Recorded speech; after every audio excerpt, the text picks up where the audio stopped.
तो दिल्ली में निजामुद्दीन मरकज से निकाले गए जमातियों में से 53 कोरोना पॉजिटिव आए हैं। दिल्ली सरकार ने उन लोगों से अपील की है जो मरकज में शामिल हुए थे वो सामने आए और टेस्ट कराएं।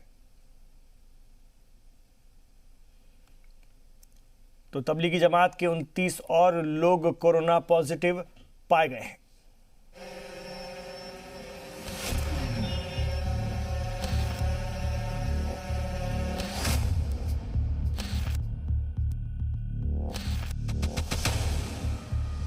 मुल्क को तशवीश में डालने वाला वीडियो।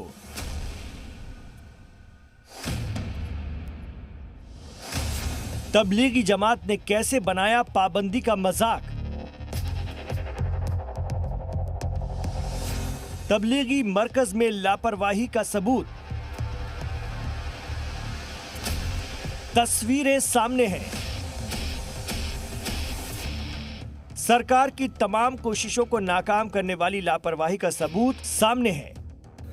जब लोग हाथ भी नहीं मिला रहे, उस दौर में निजामुद्दीन मरकज के अंदर जो लोग मौजूद थे वो इतने पास मौजूद थे कि सांस भी लें तो सुनाई दे जाए। सट सट कर बैठे हुए थे। जमीन पर बिस्तर जो लगाया गया था वो भी बेहद करीब करीब था। मंगल को पूरे मरकज को खाली करवा दिया गया। सरकार के मुताबिक 2361 लोग निजामुद्दीन मरकज के अंदर से निकाल करके अलग अलग अस्पताल और क्वारंटीन सेंटर भेजे गए हैं। अब तक की जांच में मरकज से निकाले गए लोगों में 53 वायरस से पॉजिटिव पाए गए हैं। 24 लोग मरकज मस्जिद से निकले हैं। 29 ऐसे हैं जो कांटेक्ट में आए हैं। जो फॉरेन से लोग आए थे उनके परिवार के लोग 29 लोग निकले हैं। इसको हम लोकल ट्रांसमिशन कहते हैं। दिल्ली पुलिस ने कई जगहों पर सर्च ऑपरेशन चलाया। अलग अलग मस्जिदों से कई गैर मुल्की और हिंदुस्तानी मिले। उत्तर पूर्वी दिल्ली की 8 मस्जिदों में 113 लोग मिले।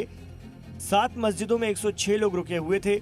106 लोगों में 84 विदेशी शहरी हैं। बाकी 7 लोग शाहदरा की मस्जिद में रुके थे। ये सभी लोग निजामुद्दीन मरकज भी गए थे। इन सभी को क्वारंटीन में भेज दिया गया है। जानकारी छिपाने के लिए पुलिस FIR दर्ज करेगी।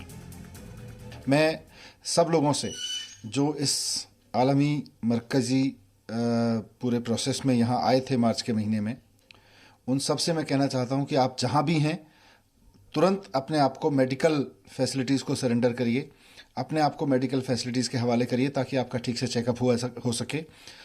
आप अगर पुलिस को परेशान करेंगे, अगर आप प्रशासन को परेशान करेंगे और आप खुद आगे नहीं आएंगे, आप अगर बीमार हैं और छुपा के रखेंगे अपने आप को, तो आपके खिलाफ भी कार्रवाई की जाएगी। दिल्ली पुलिस के क्राइम ब्रांच के जराये के मुताबिक पुलिस मरकज के अंदर तफ्तीश करने तभी जाएगी जब डॉक्टर इजाजत देंगे। मरकज के सभी लोगों से भी तभी पूछताछ की जाएगी जब सभी का इलाज हो जाएगा। क्राइम ब्रांच इन डॉक्टरों के राब्ते में है जो मरकज से निकाले गए तबलीग की जमातियों का इलाज कर रही हैं, ताकि ये इलाज के बाद लापता न हो जाएं। इस बीच तबलीगी जमात के सरबराह मौलाना साद का अता पता नहीं है। क्राइम ब्रांच ने अपील की है कि वो सामने आए और पुलिस जांच में ताउन करें। यूपी के मुजफ्फरनगर के शामली के कांदला में मौलाना साद के भाई ने बचाव किया है। ऐसा है कि ये शायद लोग इसलिए कह रहे हैं कि वो जमात के और मरकज़ के सिस्टम को नहीं जानते। मरकज़ का कुछ कायदा ऐसा है, सब तो मुझे भी जानकारी नहीं है, कि वो 3 साल में शायद दुनिया के हर मुल्क के लोग वहाँ आते हैं मशवरा करने। उसमें कोई पाबंद नहीं है। जिसका जितना जी चाहे, जिसके पास जैसा बजट हो और जिसके पास जितना टाइम हो, वो उसके एतबार से जा सकता है। वहीं जमीयत उलमा हिंद के कौमी सदर मौलाना अरशद मदनी ने भी निजामुद्दीन में तबलीगी जमात की हिमायत की है। मरकज में कोई बात ऐसी नहीं हुई जिसको उछाला जाए। ये तो फिरकापरस्त ताकत की तरफ से बात का बतंगड़ बनाया जा रहा है। आप अगर इन लोगों को देखेंगे जो लाखों के एक भीड़ चली जा रही है, अपनी अपनी जगहों पर पहुंचेंगे और देखेंगे कि इनके अंदर हर शख्स को टेस्ट करेंगे तो कितने लोग होंगे जिनके अंदर कोरोना वायरस पकड़े जाएंगे। इसी तरीके से यहाँ भी हुआ है। फिलहाल पुलिस और दिल्ली सरकार लगातार उन लोगों की तलाश कर रही है जो मरकज गए थे, क्योंकि ऐसे लोगों से कोरोना का खतरा बढ़ सकता है। ब्यूरो रिपोर्ट, जी मीडिया।